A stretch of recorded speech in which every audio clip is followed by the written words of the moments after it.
devemos atentar com mais diligência para as coisas que já temos ouvido, para que em tempo algum nos desviemos delas. Porque a palavra falada pelos anjos permaneceu firme, e toda transgressão e desobediência recebeu a justa retribuição. Como escaparemos nós, se não atentarmos para uma tão grande salvação, a qual, começando a ser anunciada pelo Senhor, foi-nos depois confirmada pelos que a ouviram, testificando também Deus com eles, por sinais e milagres, e várias maravilhas, e dons do Espírito Santo, distribuído por sua vontade. Senhor, obrigado pela tua palavra, e queremos aprender do Senhor, do teu Espírito, ó Pai. Nos ensina, nos capacita, em nome do Senhor Jesus Cristo. Amém. Irmãos, essa epístola aos Hebreus, ela é chamada Epístola Universal, começa em Hebreus, vai até Judas. Não sabemos quem escreveu. Alguns dizem que foi Paulo, outros foi Barnabé, não importa quem foi que escreveu, mas essa epístola faz a questão de exaltar a Cristo e mostrar sobre o Velho Testamento que era sombra do que haveria de vir. E aqui nesse capítulo 2, do verso 1 ao verso 4, nós encontramos aqui exatamente, no versículo 3, onde o autor diz assim: como escaparemos nós, se não atentarmos para uma tão grande salvação? Como vamos escapar, se nós, irmãos, não preservarmos aquilo que Deus já nos deu? Como? Não, para essa pergunta não existe resposta. Deus nos chama, Deus nos capacita, batiza com o Espírito Santo, mostra para nós somos pecadores. Agora nós temos que cuidar da nossa salvação. Presta atenção no livro do Apocalipse, capítulo 2, quando o Senhor Jesus Cristo manda o apóstolo João escrever para as igrejas da Ásia. Qual é a primeira igreja que é chamada a atenção? A igreja de Éfeso, uma igreja ensinada pelo apóstolo Paulo. Você pega a carta aos Efésios e a carta aos Romanos, é chamada a carta magna da teologia da salvação. E agora aquela igreja chamada a atenção, por quê? Porque esqueceu o primeiro amor.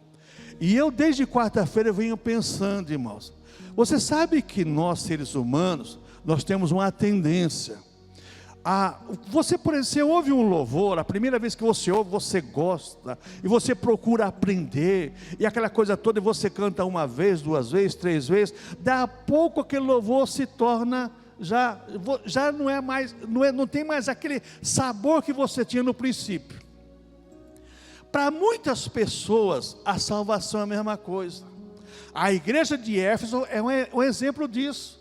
Jesus falou assim: tenho porém contra ti que esqueceste o teu primeiro amor, abandonaste o primeiro amor.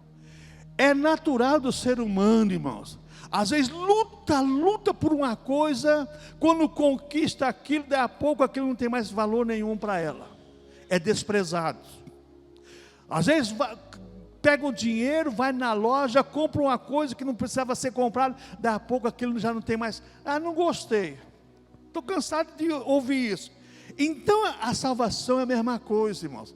E aqui o escritor fala exatamente sobre a questão: como escaparemos nós se não atentar para a tão grande salvação? Como nós vamos escapar dessa questão? Não vamos escapar, irmãos, porque se nós abandonar a salvação, existe salvação e condenação. Não existe, só existe dois caminhos e duas portas: porta larga e porta estreita, caminho largo, caminho estreito, céu e inferno. Não existe um outro. Foi ontem o pastor Manuel falando sobre isso, sobre a fé, ele explicou muito bem sobre essa questão. Então, o que é negligenciar? O que é negligenciar? Aqui o escritor fala exatamente sobre a questão: Portanto, convém atentar para a tua diligência com as coisas que já temos ouvido, para que nem tempo algum nos viemos dela, para que a palavra falada os anjos permaneceu firme, com toda a transgressão e desobediência, recebeu a justa retribuição. Como escaparemos nós se não atentar para uma tão grande salvação, a qual começou a ser anunciada pelo Senhor, foi depois confirmada pelos que ouviram, testificando também Deus com eles por sinais e milagres e maravilhas e os dons do Espírito Santo distribuído por sua vontade. Irmãos, primeira coisa que nós vamos ver, o que é negligenciar? Negligenciar é descuidar-se. Na teologia é descuidar-se. Você negligencia descuidando de alguma coisa. Por exemplo, a irmã coloca a panela no fogo lá e começa a falar no celular. Descuidou. O que aconteceu? Queimou o arroz. Descuidou. A salvação é a mesma coisa. Um pequeno descuido pode macular a nossa fé. Primeira coisa na questão da negligência é descuidar-se. Segunda coisa da negligência que nós aprendemos é desleixo. É aquela pessoa que leva a vida brincando. Como aquela música, deixa a vida me levar, a vida leva eu. Vai, vou de acordo com a maré, tá tudo certo, está tudo bem. Desleixo. Lembra o caso de Sansão, nazireu de Deus, promessa de Deus. Sansão é exemplo típico disso, do homem de Deus, chamado por Deus, mas desleixado. Não podia tocar em morto, tocou em morto. Não podia se relacionar com outros povos, se relacionou. O fim dele foi triste, irmãos. O fim dele foi triste. Então, primeira coisa, descuidar, depois desleixo. E o terceiro é o pior de todo que acontece no século 21, que é a indolência, é dormir o sono da apatia religiosa. Tanto faz como tanto fez. Para mim, tanto faz cultuar a Deus como não cultuar. Eu estou bem, sabe, eu estou bem, principalmente se teve bem mesmo, né? Bem empregado, tem casa para morar, tem bom salário, conta no banco, está bem, estou bem, sabe? Então, indolência, começa a dormir o sono da negligência e dos desleixos. A pessoa se torna, sabe o quê? Um morto-vivo. Não tem mais prazer em adorar a Deus, não tem mais prazer em a casa do Senhor, porque perdeu o primeiro amor. Tudo isso, irmãos, tudo isso está relacionado nesse texto aqui. Então, o que faz os cristãos negligenciar? Em primeiro lugar, quando você pega a segunda epístola de Pedro, capítulo 2, 2 Pedro 2, do 1 ao 22, você vai ver lá que o que faz as pessoas negligenciar é os falsos ensinos. Porque o que Pedro profetizou lá em 2 Pedro capítulo 2, é o que está acontecendo hoje. Falsos mestres, falsos ensinos, falsas religiões, falsos testemunhos, hipocrisia, mentira, engano. E Pedro fala sobre isso com carinho, com critério, instruindo a igreja. Então a primeira coisa que faz essa questão de negligenciar é os falsos ensinos. Não tem problema não tem problema. Tem sim, irmãos. Irmãos, nós estamos aqui nesse mundo, mas existem dois caminhos, céu e inferno. Então nós temos que tomar muito cuidado. O que faz o cristão negligenciar em segundo lugar? Não ouvir com cuidado tudo que é pregado. Atos capítulo 17, versículo 10 ao 12, fala dos irmãos de Bereia. Os irmãos de Bereia, irmãos, Paulo e Silas pregavam, eles iam para casa analisar se estava na escritura o que tinha sido pregado e falado. Hoje, irmãos, eu sempre falo, até hoje só foi questionado numa pregação, numa igreja de surdo e mudo. Quando terminou a pregação, a irmã lá falando com surdos e mudos lá, aí falou: pastor, eles querem fazer uma pergunta para o senhor. Eu falei: amém, pode fazer. Aí o mudinho, o surdo lá, fez uma pergunta para ela falou assim: ele quer saber por que o senhor disse isso, que ele ouve ao contrário. Eu falei: ixi, agora complicou para o meu lado, né? Mas eu falei, ó, a Bíblia diz, está aqui. Ele olhou assim, leu. Hã? Aí apontou para o pastor dele. Falei, olha, é isso que você queria saber? É. Então a Bíblia diz isso. Aí foi lá conversar com o pastor dele, não sei o que deu não. Irmãos, questione o que você ouve, porque senão você começa a negligenciar a tua salvação. Falsos ensinos, mentiras, falsos enganos, irmãos, falsos testemunhos, tudo isso, irmãos, faz a pessoa negligenciar a sua salvação. Outra coisa, nós aprendemos em Tiago, capítulo 1, versículo 22 e 25, não obedecer o que é pregado corretamente. A Bíblia não é para ser somente ouvida. Tiago fala que para ser ouvida e praticada. Pastor, é difícil, irmãos. Mas dentro das possibilidades nossas, Deus vai nos dar condição de praticarmos a palavra dEle. Deus vai dar condição. Então nós temos que procurar exatamente a fazer da pregação que nós ouvimos uma prática de vida. Pega as seitas, irmãos. Tudo que o cara ensina errado lá, eles praticam. Lembra o caso lá do povo de Israel? Jeremias é exemplo disso. Jeremias capítulo 35 lá, quando Deus chama Jeremias, fala: Jeremias, vem aqui no templo. Chama os recabitas aí, coloca taças de vinho para eles aí, e manda eles beber. Aí Jeremias pegou, colocou vinho lá no copo dele e falou assim: ó, bebe. Ele falou assim: não, nós não bebemos, porque nosso pai Jonadab falou para não beber vinho, não habitar em casa, habitar em tenda, não fazer isso, fazer aquilo. Aí Deus falou: Jeremias, viste o que os recabitas disseram? Obedece à voz do seu pai Jonadab, e o meu povo não obedece à minha voz. Nós temos que ouvir, irmãos, e procurar praticar. Outra coisa que nos leva à negligência, irmãos, é não envolver nossa mente e corpo nos sentidos espirituais. 1 Tessalonicenses 5:23, Paulo fala exatamente sobre a questão do corpo, alma e espírito. Corpo, alma e espírito está envolvido a nossa vida espiritual. Deus só quer o meu coração, Deus quer tudo. Deus quer você por inteiro, corpo, alma e espírito.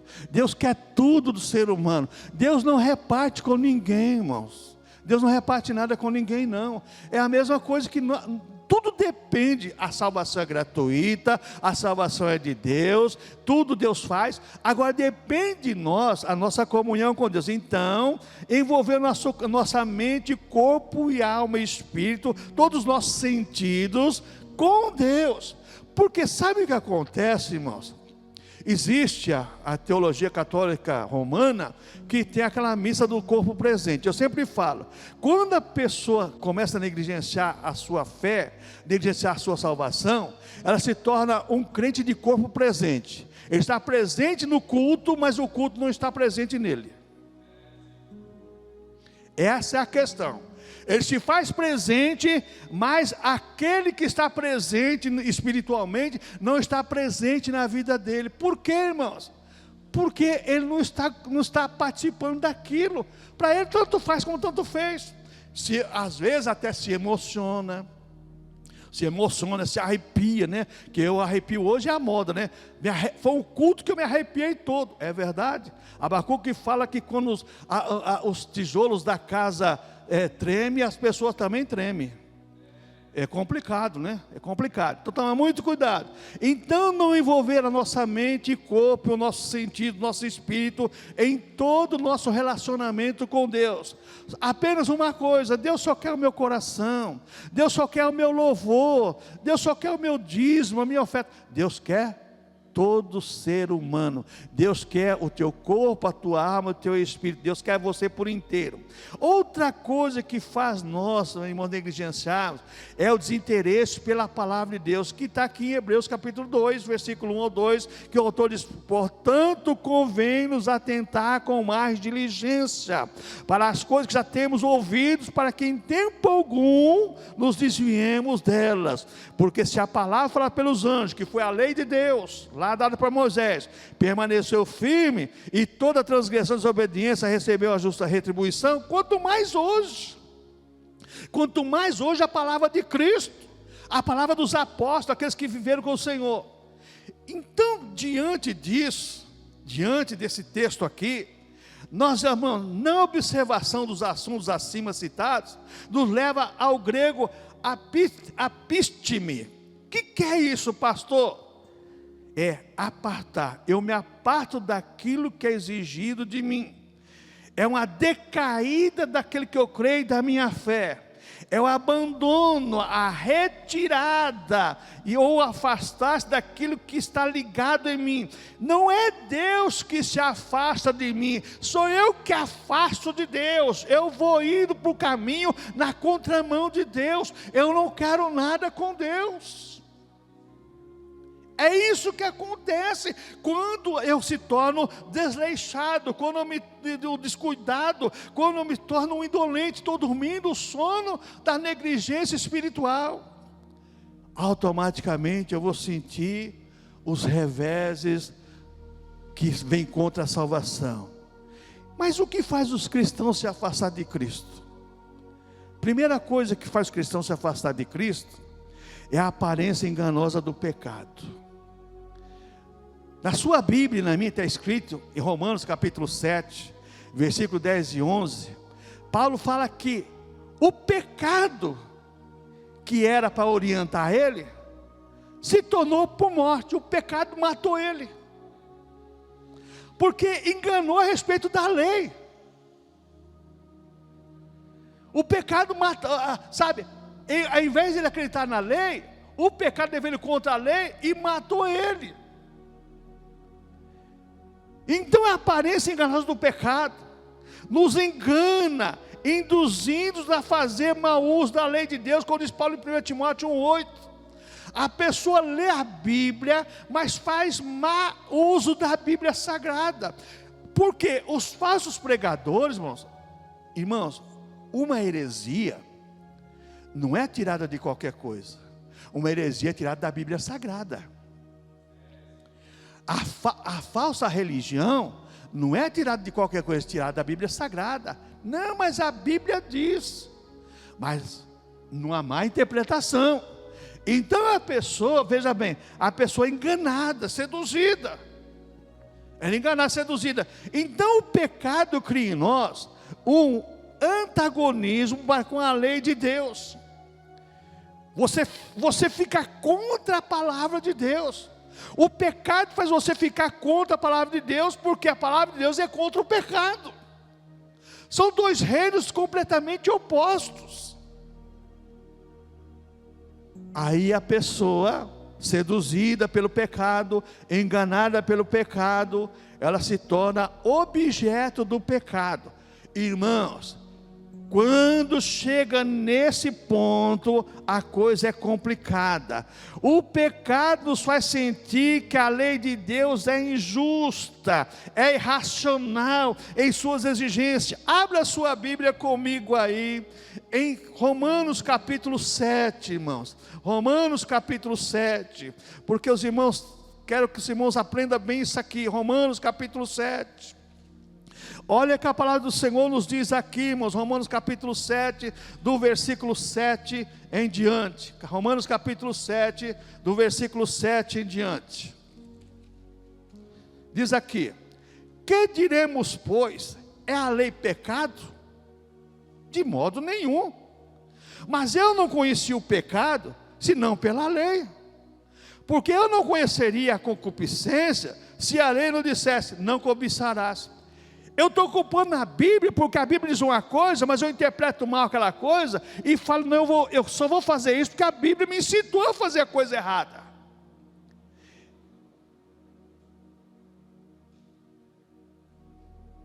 Mas o pecado, tomando ocasião, verso 8, pelo mandamento, despertou em mim toda concupiscência, porquanto sem a lei estava morto o pecado.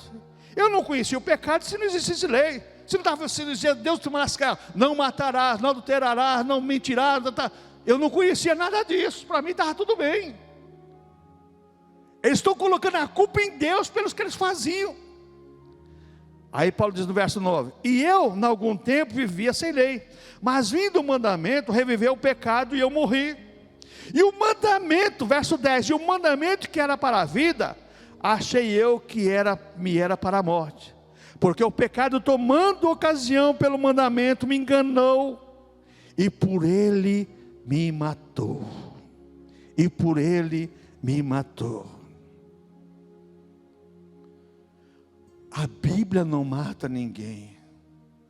A Bíblia não fere ninguém. A Bíblia adverte, orienta. A Bíblia ensina. A Bíblia mostra o caminho certo. A Bíblia leva as pessoas para perto de Deus. Mas o pecado quer fazer a pessoa se afastar de Deus. E se nós não interpretarmos a Bíblia como deve ser interpretado, irmãos, cada dia que passa nós vamos afastando mais de Deus. O pecado nos engana a respeito de nós mesmos. Romanos 7, versículo 18 ao 20, olha que Paulo fala aí, irmãos. Romanos capítulo 7, do 18 ao 20.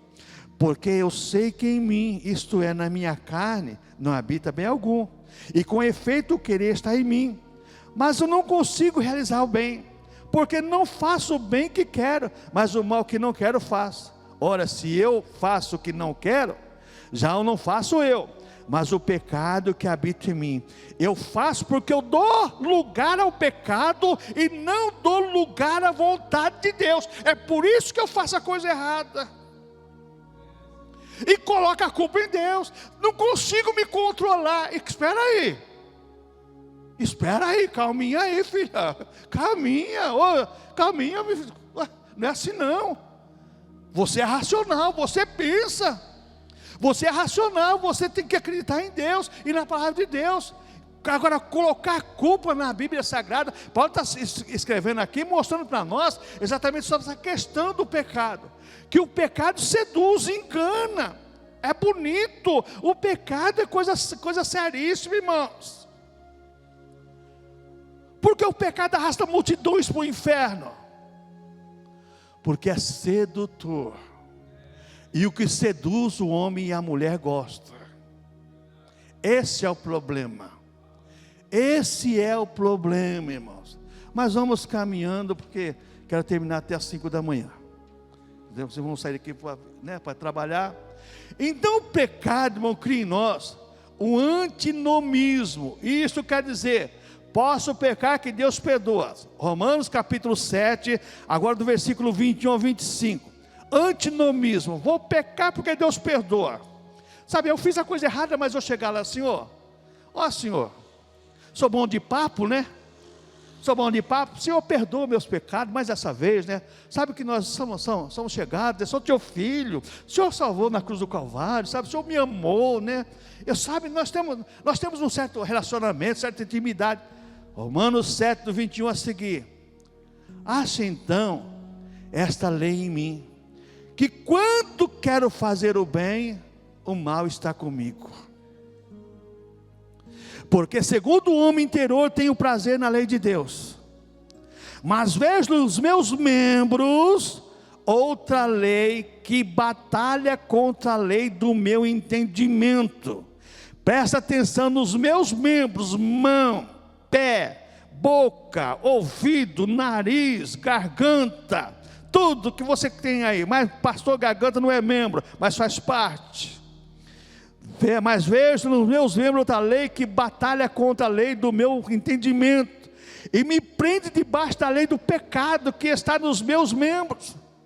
Meu braço, minha mão, me obriga a eu pecar. Irmãos, ninguém vai pegar você na marra e colocar um copo de cachaça na sua mão e obrigar você a beber. Vai pegar porque quer. Agora a culpa é da mão. A mão é dádiva de Deus. Ninguém vai pegar um cigarro e colocar na sua boca se você não quiser. Ô irmãos, é o que nós aprendemos aqui. Aí Paulo fala no verso 24 agora: miserável homem que eu sou, quem me livrará do corpo dessa morte? Quem vai livrar você da hora da provação, da hora da tentação, da hora que você não aguenta mais? Tem um que pode livrar você. E quem é esse? Verso 25: dou graças a Deus por Jesus Cristo Senhor, assim que eu mesmo com entendimento sirvo a lei de Deus, mas com a carne a lei do pecado. Eu sei o que é certo e eu sei o que é errado. Na minha consciência já está escrito isso desde que eu nasci, desde que eu estava sendo gerado dentro da minha mãe. Não existe desculpa, irmãos. O que existe é inadimplência, que é uma palavra tão usada, né? Inadimplente. As pessoas se tornam indolentes, sabe? Dormindo o sono dos justos, como dizia a minha avó. Dormiu o sono do justo hoje, filho? É o que está acontecendo com muitos. Irmãos, toma muito cuidado. As advertências sobre a apostasia são reais, são alerta para os cristãos e nos motiva a perseverar na doutrina. Terceiro lugar, a Bíblia nos diz que nos últimos tempos apostatarão alguns da fé, dando ouvidos a espíritos enganadores. Está lá em 1 Timóteo, capítulo 4, do versículo 1 ao versículo 2. Vamos lá para 1 Timóteo, capítulo 4, versículo 1, do versículo 1 ao versículo 2. 1 Timóteo 4. Olha que Paulo fala aqui em 1 Timóteo, capítulo 4. Mas o Espírito expressamente diz que nos últimos tempos apostatarão alguns da fé, dando ouvidos a espíritos enganadores e a doutrinas de demônios.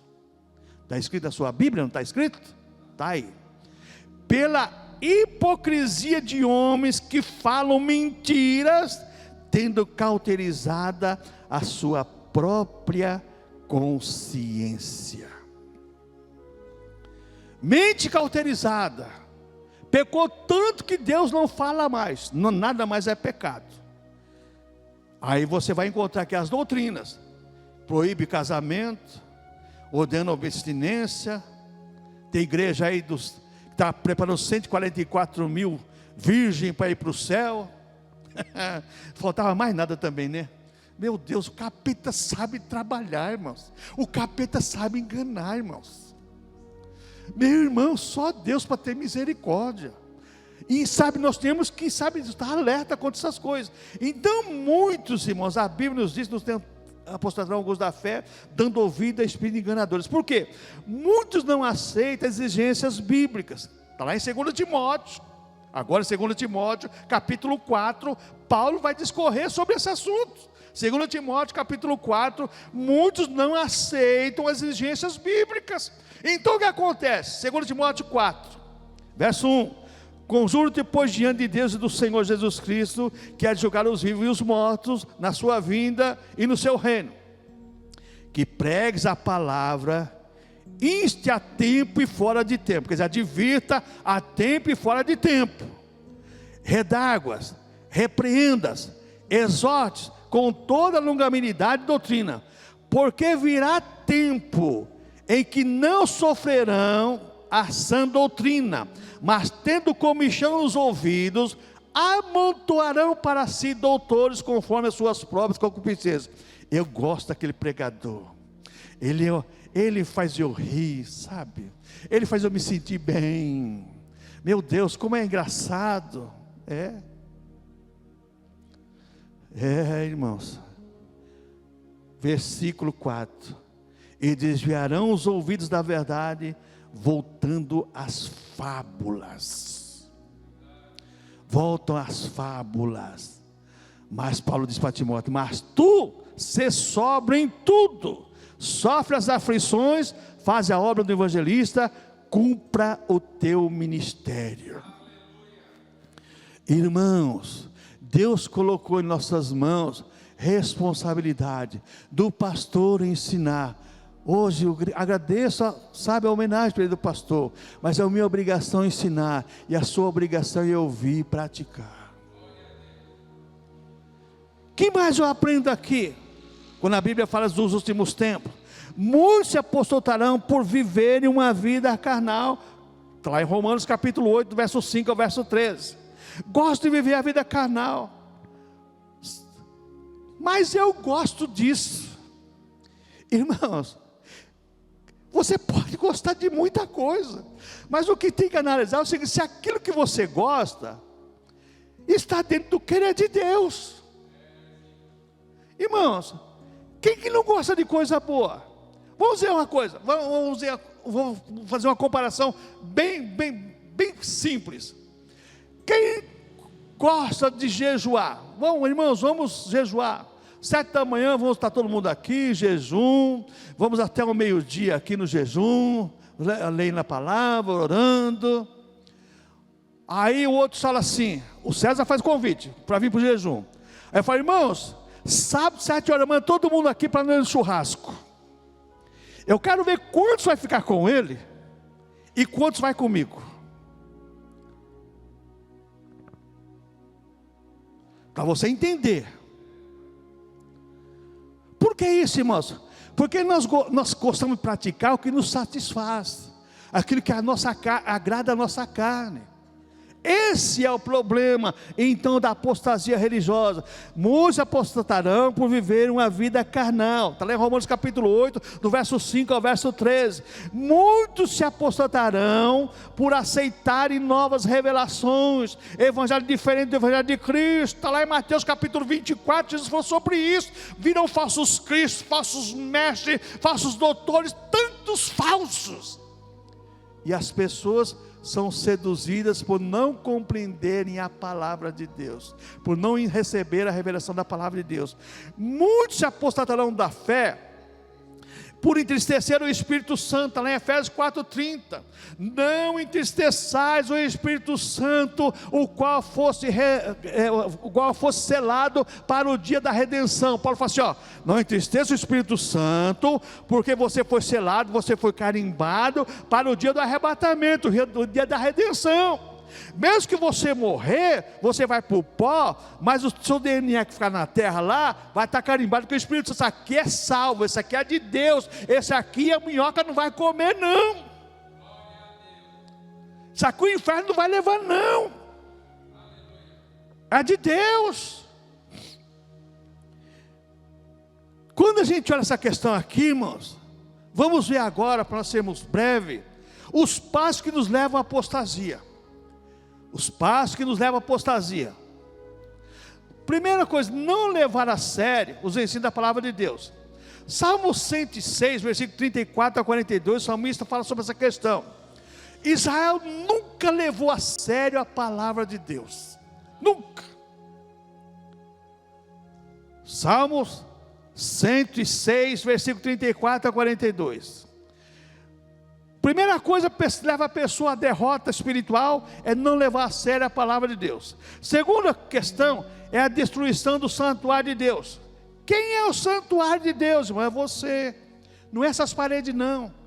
Paulo escrevendo aos Coríntios, 1 Coríntios capítulo 3, verso 16 e 17, fala sobre a questão, que se alguém destruir o santuário de Deus, também vai ser destruído. Como que eu destruo o santuário de Deus? Tirando a intronização de Deus, Deus como o centro do meu querer, e colocando outro querer no meu coração. Destruir o meu santuário. Acabei com o meu santuário. E como tem gente fazendo isso, irmãos. E time de futebol, tem gente aí, irmãos, que o time de futebol está mais entronizado na mente e coração dela do que o Senhor Jesus Cristo. Como é que a pessoa vai para o céu? Está destruindo o templo do Espírito Santo, está destruindo o santuário de Deus. Outra coisa que nós aprendemos aqui, os passos que levam à apostasia, A extinção do Espírito Santo em nós. Tessalonicenses, 1 Tessalonicenses 5,19, Paulo fala assim: não extinguai o Espírito Santo. O que é extinguir? Anular, apagar a ação do Espírito. Não deixa mais o Espírito Santo conduzir a sua vida. Ela é conduzida pelos seus próprios métodos, pelas suas próprias paixões. É outra coisa que nos leva exatamente a isso. E eu coloquei uma observação aqui, que nessa época eu estava lendo um livro do Dr. Lloyd Jones sobre avivamento. Ele diz assim: ser cheio do Espírito Santo não é eu adquirir mais do Espírito Santo, mas sim ele possui mais do meu corpo. Ser cheio do Espírito Santo, vou me encher do Espírito. Não, deixa ele usar mais você, ceda mais lugar para ele, que você vai ficar cheio. Ceda mais lugar dentro do teu coração, da tua mente, para o Espírito Santo, que você vai ficar cheio. Outra coisa que nos leva aos passos, leva à apostasia: dureza de coração para com a palavra de Deus pregada. Está ali em Hebreus capítulo 3, versículo 7 ao versículo 12, que o escritor dos Hebreus fala exatamente sobre isso. A palavra de Deus pregada, dureza de coração. As pessoas ouviam a palavra de Deus e aquela dureza de coração. Lembra os reis de Israel? Jeremias falou, Deus falou. O que o rei fez? Pegou o livro, colocou na fogueira. Aí Deus falou para Jeremias, escreve tudo de novo. Coitado do Baruque, hein? O Baruque, que era o escritor de Jeremias, escrever tudo de novo. Mas vai permanecer a minha palavra. Vai permanecer. Então, dureza de coração com a palavra de Deus. Outra coisa que nos leva à apostasia: a não glorificação do nosso corpo a Deus. Está lá em 1 Coríntios capítulo 6, versículos 17 ao 20. Não sabeis vós o santuário do Altíssimo, e que Deus habita em vós? Quando eu não glorifico a Deus no meu corpo, Paulo fala assim, aquele que se une com outra mulher, o casado, ou faça qualquer coisa, está pecando contra o seu próprio corpo. Eu posso pecar contra mim mesmo, pelo meu olhar, pelo meu falar e tantas coisas mais. Eu tenho que dar muito cuidado com essa questão do corpo, porque a teologia do corpo, irmãos, ela foi enterrada nos final do século XIX. Século XX já começou com pouca teologia do corpo, porque os puritanos da Inglaterra e principalmente da Escócia, eles pregavam muito sobre a questão da santificação do corpo. Para você ter uma ideia, na igreja, na época da Idade Média, surgiram os eremitas. Eles saíam da cidade e iam para aqueles desertos, formavam aqueles conventos. Não é isso que Deus quer. Deus quer que você tenha o seu templo, o seu corpo, que é o templo do Espírito Santo, para ele ser usado. Irmãos, pensa num cara que gosta de lasanha. Sou eu.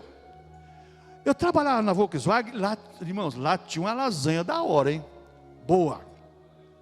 E às vezes eu estava jejuando, não ia jantar. Aí eu não ia jantar, aí tinha uma pessoa, Pedro, você não vai comer hoje não? Rapaz, tem aquilo que você gosta, tá lasanha lá, está da hora, rapaz, vai lá comer. Aquela lasanha crocante que eles faziam, né? A delícia aquilo lá, aquele queijo derretido por cima. Não, hoje eu estou dispensando qualquer coisa. Aí tinha um irmão da outra igreja, isso não agrada a Deus. Deixar de comer o que gosta para buscar Deus não agrada a Deus. Fica tranquilo, fica sossegado. Eu estou fazendo o que me agrada. Estou fazendo aquilo que eu acho que é bom para mim e que Deus aceita. É isso que você tem que fazer. Tem tanta coisa que nós podemos colocar aqui, mas outra coisa, irmãos, Hebreus 10, 26, 27 fala de pecar voluntariamente. Eu peco porque eu gosto de pecar, vou fazer porque eu gosto de fazer. E aqui entra uma série de coisas. Outra coisa, irmãos, a mistura ideológica. Lá em Mateus capítulo 25, do 1 ao 13, sobre as virgens prudentes e as virgens nécias. Misturas ideológicas, irmãos. Meu Deus. Não, mas você sabe. Irmãos, começa a conversar com certos cristãos aí, que se dizem cristãos, né? Se você não tomar cuidado, você se desvia rapidinho. Como escapar da apostasia religiosa em nossos dias? Primeiro, a fé em Jesus Cristo, que é uma ação dinâmica no coração dos cristãos, como diz Efésios 8. Pela graça sois salvos por meio da fé. Eu gosto da tradução que diz assim: pela graça sois salvos mediante a fé. Então a fé é um veículo que leva você à salvação, mas leva você também a escapar da apostasia religiosa. Porque se você não tiver fé em Deus, fé na palavra e na tua salvação, você não vai valorizar. Nós priorizamos aquilo que valorizamos mais. Ou não é verdade? Nós priorizamos aquilo que valorizamos mais.